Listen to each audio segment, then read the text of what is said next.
For years, she lived in Europe under a name that did not belong to her. She had friends, a business, a social life. She attended elite events and moved through circles where access was more valuable than money. To the people around her, she was simply a sophisticated foreign woman who had built a new life far from home. Then, one morning, she bought a one-way ticket to Moscow. She left behind almost everything. No dramatic goodbye. No explanation that made sense. Just a sudden disappearance. At first, it looked like a personal decision. But investigators noticed something strange. Her passport belonged to a category of Russian documents that had already been linked to intelligence officers. And suddenly, the woman everyone thought they knew became a mystery. Who was she really? Why had Russian intelligence built an entirely different identity for her? And what had she been doing for years while living among people connected to Western military and political circles? The answer would eventually emerge from an investigation that followed a trail most investigators would never have considered important.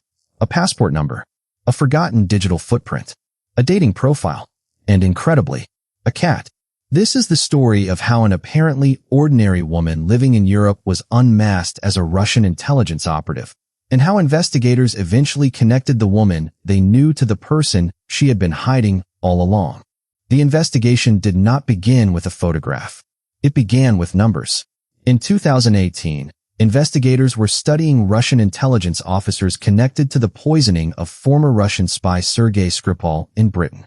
One discovery changed the investigation dramatically. Several Russian military intelligence passports appeared to fall within suspiciously close numerical ranges.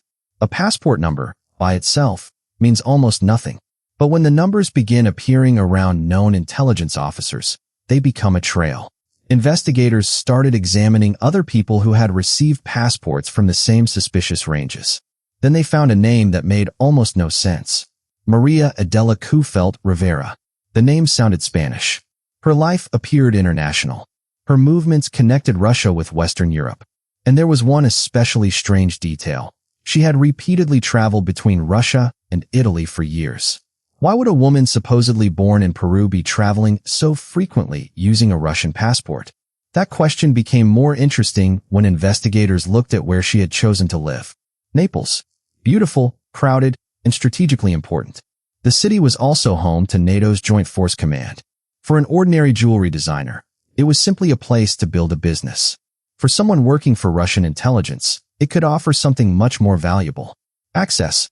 Maria had built a convincing social world around herself. She presented herself as a Peruvian jewelry entrepreneur. She attended events. She met influential people. She became involved with a local Lions club. And through that network, she encountered people connected to NATO circles.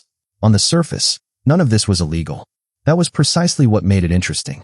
A spy does not always need to steal a document from a locked room. Sometimes the intelligence begins with knowing who talks to whom, who has money problems, who is frustrated at work, who has access to sensitive environments, who trusts a new friend. Maria appeared unusually good at building those relationships. But investigators still had a problem. They knew the identity she was using. They did not know who was behind it. So they started digging into her supposed past. According to the story Maria told people, she had been born in Peru to a German father and Peruvian mother. Her father supposedly disappeared. Her mother supposedly took her to Moscow as a baby during the 1980 Olympic Games. Then, according to the story, her mother never came back. Maria was supposedly raised in Russia by another family. It was dramatic. It was tragic. And it was almost impossible to verify. Then investigators found something that made the entire story collapse. Her Peruvian birth documents did not survive scrutiny. A church named on one of the documents had apparently not even existed when the document claimed it had been issued. The identity was beginning to fall apart. But there was a bigger problem. If Maria's Peruvian identity was fake, why had Russian intelligence allowed her to continue using it? The answer suggested something even more unusual. She may not have started with the identity she eventually used. She may have been forced to improvise. And that meant the woman living in Naples was not simply hiding a secret. She was living inside an identity that Russian intelligence itself had repeatedly rebuilt around her. Then investigators looked closer at the business that had helped make her life possible. The jewelry. And what they discovered there raised an even bigger question. Was Maria actually a jewelry designer at all? The jewelry was supposed to be the foundation of Maria's new life. But when investigators examined the photographs more closely, something felt wrong. The pieces she presented as her own designs could be found for sale through online wholesalers. That did not prove espionage. It did prove that the glamorous business story surrounding her was not what it appeared to be. And that distinction mattered. Because the jewelry business gave Maria something more valuable than a storefront. It gave her a reason to travel, a reason to meet wealthy people, a reason to attend international events, and a reason to move comfortably between social circles that might otherwise have been closed to her. She could arrive somewhere as a businesswoman, not an intelligence officer, not a suspicious foreign operative, just someone looking for clients. That cover became particularly useful when she traveled outside Italy. She appeared at jewelry events in places such as Bahrain. She photographed herself with prominent figures. She cultivated an image of international success. But back in Naples, her most important asset may not have been her business. It was her network. Maria became deeply involved in the local Lions Club. She did not simply attend occasionally. She became one of its active organizers. According to people who knew the organization, she worked hard to bring members back when participation began to decline. She attended events. She encouraged people to remain involved. At one point, when membership problems threatened the club's future, she reportedly offered to cover membership fees herself. To a normal observer, it could look generous. To an intelligence investigator, it raised another possibility. Why was she so interested in understanding the people around her? A social club can reveal things that formal meetings never will. People speak differently when they are relaxed. They talk about their jobs, their marriages, their frustrations, their finances, their ambitions, their friendships, and Maria seemed exceptionally good at creating exactly that kind of environment. But there was another layer. Her relationships with people connected to NATO circles were becoming increasingly important. Naples was not just another European city. It was a major military hub, and Maria was building friendships inside the social world surrounding it. The question was no longer whether she had access. The question was what she did with that access. Investigators could see the network. They could see the travel. They could see the strange passport. They could see the false identity. But evidence of actual intelligence collection was much harder to find. That is the problem with deep cover espionage. The most important thing may be the thing that never appears online. A conversation leaves no database entry. A piece of information can be passed verbally. A relationship can take years to become useful. And a spy can spend months doing apparently ordinary things before one opportunity suddenly matters. Then came September 2018. Investigators published findings linking suspicious Russian passport numbers to military intelligence officers. The story spread, and somewhere in Naples, Maria was still living the identity she had built. Until she wasn't. Within days, she purchased a one-way ticket to Moscow. No return flight. No normal travel pattern. No obvious business reason. She simply left. The woman who had spent years building a life in Europe abandoned it almost overnight. Her boutique remained behind. Her friendships remained behind. Her carefully constructed social world remained behind. And then came another strange detail. She did not tell people the truth. Instead, she later offered an explanation involving serious illness and medical treatment. It was enough to explain her disappearance without revealing where she had actually gone. But investigators now had a new problem. They knew the woman called Maria Adela was almost certainly operating under a false identity. They suspected Russian intelligence. They could see the suspicious passport. They could see the strategic location. They could see the unusual relationships. But suspicion was not proof. They needed to answer the one question that could transform the entire investigation. Who was Maria Adela Kuhfeldt Rivera before Maria Adela Kuhfeldt Rivera existed? For months, they searched. Nothing. Her name led nowhere. Her supposed birthday led nowhere. Her supposed childhood led nowhere. The identity was a wall. Then one investigator remembered something almost everyone else had overlooked. Maria had a cat, and apparently, she loved it deeply. The cat's name was Luisa. At first, that seemed irrelevant. But if Maria had disappeared to Russia, perhaps Luisa had disappeared with her. And if the woman had erased her own identity, maybe the cat had not. The investigation was about to follow its strangest clue yet. The cat was not a witness. It could not tell investigators where Maria had gone. It could not explain who she really was. But Luisa had something Maria did not. A traceable identity. European pets traveling internationally are commonly associated with vaccination records and microchip numbers. Those records can create a trail even when the owner wants to disappear. So investigators began asking an unusual question. Could Luisa lead them back to Maria? The answer did not come quickly. They searched for references to the cat. They looked through available records. They tried to connect the animal's identity to Russia. For a while, nothing worked. The investigation seemed stuck again. Then another clue appeared. A Russian phone number connected to the woman using the Maria Adela identity. The number was not particularly active for normal conversations. That was interesting in itself. A person living in Russia could use a phone without making many traditional calls. But location-related data created a different possibility. Investigators noticed activity suggesting the phone had appeared in Russia's Krasnodar region. Krasnodar was important because they had already found another digital clue pointing in the same direction. A woman from the region had interacted with Maria online. 2 weak connections. Neither was enough. Together, they created a starting point. Investigators went further back into Russian records. They found an older database containing passport information from before the newer intelligence-linked records had been cleaned up. And there, finally, was something extraordinary. A photograph. The woman in the photograph looked younger than Maria, but the resemblance was striking. Her name was Olga Kolobova. Was this the real woman behind the Peruvian identity?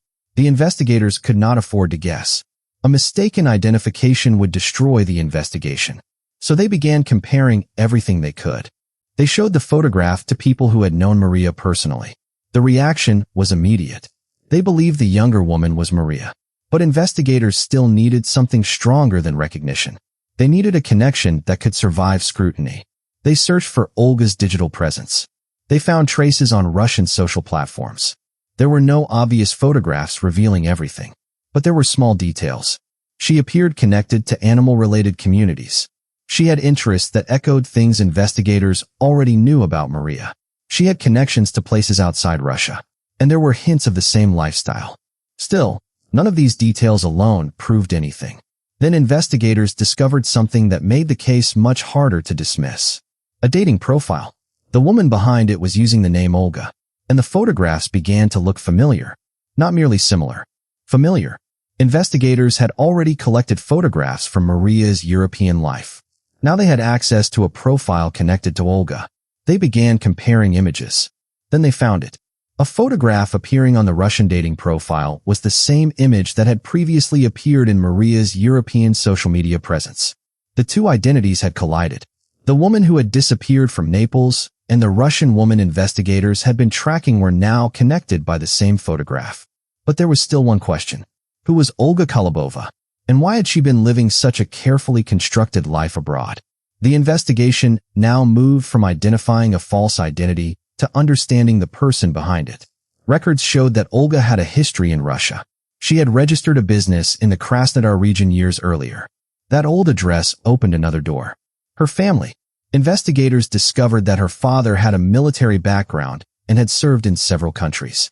It was another remarkable coincidence. Maria had appeared to be a foreign-born jewelry entrepreneur. Olga appeared to have Russian roots connected to a military family. The two lives looked completely different. Yet the evidence was beginning to point to the same woman. Then came the clue that investigators had been chasing from the beginning. Luisa, the cat's microchip. If the number could be connected to Olga, the investigation would have something much more powerful than photographs or social media similarities. It would have a physical link between the woman who disappeared from Italy and the woman living in Russia. And suddenly, the cat was no longer a strange side story. It could become the final piece of the identity puzzle. The microchip was the kind of detail most people would never notice. A tiny number, almost meaningless on its own. But investigators now had a potential bridge between two lives that were never supposed to meet. On one side was Maria Adela Kuhfeldt Rivera, the sophisticated foreign businesswoman who had disappeared from Naples. On the other was Olga Kolobova, a Russian woman whose earlier life appeared to lead back to Krasnodar. And somewhere between them was Luisa. The investigators obtained the microchip information connected to Maria's cat. Then came the moment they had been waiting for. The chip was associated with an owner whose name pointed back toward Kolobova. The strange story suddenly became much more coherent. The cat had crossed the border. The woman had crossed the border, and the identity they had been searching for was beginning to take shape. But investigators were not satisfied. A spy investigation cannot rest on one coincidence. So they kept digging. They examined Olga's life in Russia, her digital accounts, her employment, her photographs, her movements. The picture that emerged was almost painfully ordinary. After years of living an elaborate life in Europe, Olga appeared to have returned to a much quieter existence in Moscow. She worked at a Russian pension-related institution. The glamorous jewelry designer from Naples had become something far less remarkable. An office worker. It was almost the perfect ending for someone trying to disappear. But investigators found another unexpected weakness. Olga had an active social life online. She used dating platforms. She communicated with potential romantic partners. She sometimes posted photographs from her everyday surroundings. And those photographs revealed more than she probably intended. A desk, an office environment, details of where she worked, small pieces of information that, individually, seemed harmless. Together, they helped investigators reconstruct her new life. The irony was striking. The same human instincts that had helped Maria build relationships in Europe were now helping investigators identify Olga in Russia. She wanted connection. She wanted attention. She wanted an ordinary life. An ordinary life leaves traces. Investigators eventually found stronger photographic evidence. A newer image of Olga could be compared against photographs of Maria. The facial structure, the eyes, the proportions, the distinctive features. The resemblance was no longer something that could simply be dismissed as coincidence. The woman who had spent years presenting herself as Maria Adela Kuhfeldt Rivera was increasingly difficult to separate from Olga Kolobova. Then investigators looked at her family background. Olga's father had a military career and had served abroad. That did not, by itself, prove that Olga was an intelligence officer. Military families are not evidence of espionage. But in the context of everything else, it became another piece of the puzzle. The passport, the false identity, the unexplained travel, the strategic location in Naples, the sudden flight to Moscow, the Russian identity, the cat, the photographs, the digital traces. One clue could be dismissed. 5 could be coincidence. But eventually, the coincidences began forming a pattern, and the pattern pointed in one direction. The investigators had not simply discovered that Maria had lied about her childhood. They had uncovered an identity designed to survive outside Russia. A life constructed piece by piece. A nationality, a career, a business, a social network, a personal history, even an explanation for why she had supposedly been connected to Russia as a child. Everything had to fit, because that is what makes a deep cover operative different from someone using an ordinary alias. The false identity is not just a name. It is a life. And for more than a decade, Maria had lived inside that life. But now investigators faced the final question. Why had Russian intelligence invested so much effort in placing her in Naples? What exactly was she expected to collect? And how much had she already sent back to Moscow before the identity finally collapsed? That answer may never be completely known, because the most important intelligence is often the part that leaves no public record. What investigators could establish was more disturbing. Maria had spent years positioned near an important NATO command. She had developed relationships with people connected to that environment. She had created legitimate-looking reasons to travel internationally.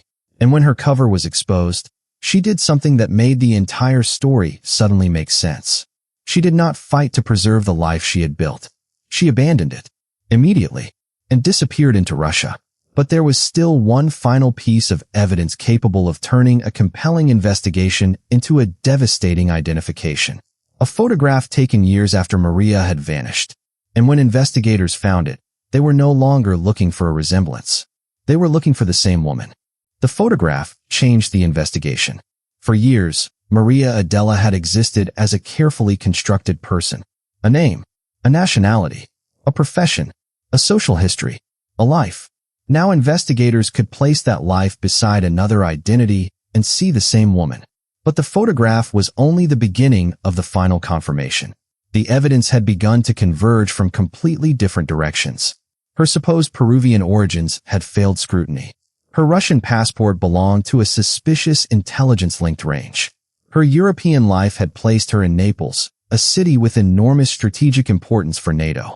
Her jewelry business had provided a convenient reason to travel and meet influential people. Her sudden departure came immediately after investigators exposed Russian intelligence passport information. And then there was Olga Kolobova, a Russian identity with connections to the same woman. The final link was not glamorous. It was a tiny microchip associated with a cat. Luisa, the animal that Maria had reportedly been deeply attached to, had not simply vanished from the story. Its identification trail pointed back toward the Russian identity investigators had uncovered. The detail was almost absurd. A sophisticated intelligence operation had been built around false documents, international travel, social relationships, and years of deception. Yet one of the strongest clues came from an animal that could not understand any of it. That is the strange vulnerability of deep cover espionage. The operation may be carefully planned, but the person living the operation remains human. People have habits. They have pets. They fall in love. They make friends. They reuse photographs. They open social media accounts. They search for companionship. And every ordinary decision can create another digital footprint. For investigators, that was the real breakthrough. The spy had not been exposed by one spectacular mistake. She had been exposed by accumulation, one tiny inconsistency at a time.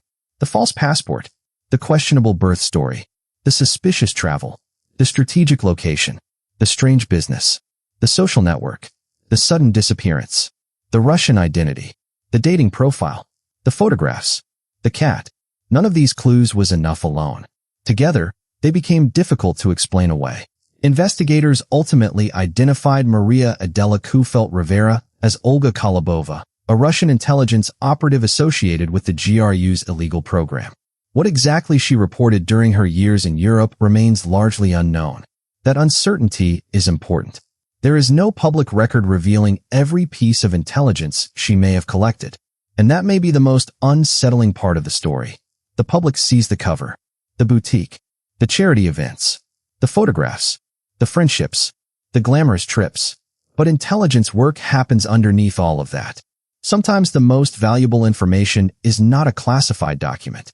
It is knowing who has access to one, who trusts whom, who is vulnerable, who can open a door, who might answer a question. Maria's life in Naples gave her opportunities that an ordinary intelligence officer might struggle to create. Then, when her identity was threatened, the entire construction disappeared almost overnight. There was no dramatic confrontation, no courtroom confession, no final message explaining everything. Just a flight to Moscow. And silence. That silence is fitting, because the success of an illegal spy depends on remaining invisible. For years, Maria Adela Kuhfeldt Rivera was exactly that. A person who appeared to exist, but did not. The investigation eventually turned that illusion inside out. It revealed that behind the jewelry designer was a Russian identity. Behind the socialite was an intelligence operative. And behind the carefully maintained biography was a life built for deception. Perhaps the most revealing lesson is not that spies can be incredibly sophisticated. It is that even sophisticated operations eventually collide with ordinary human behavior. A cat, a photograph, a dating profile, a phone, a forgotten record, tiny fragments of everyday life. That was enough to bring down an identity that had survived for years. And somewhere in Russia, the woman once known across Naples as Maria Adela was no longer a mysterious Peruvian entrepreneur. She had been unmasked. Her real name was Olga Kolobova, and the life she had spent years pretending to live had finally become the evidence that exposed her. If stories of women who lived extraordinary lives behind ordinary identities fascinate you, subscribe to Her Silent Strength. Here, we uncover the hidden women behind some of history's most remarkable secrets. Because sometimes the most dangerous person in the room is the one nobody notices.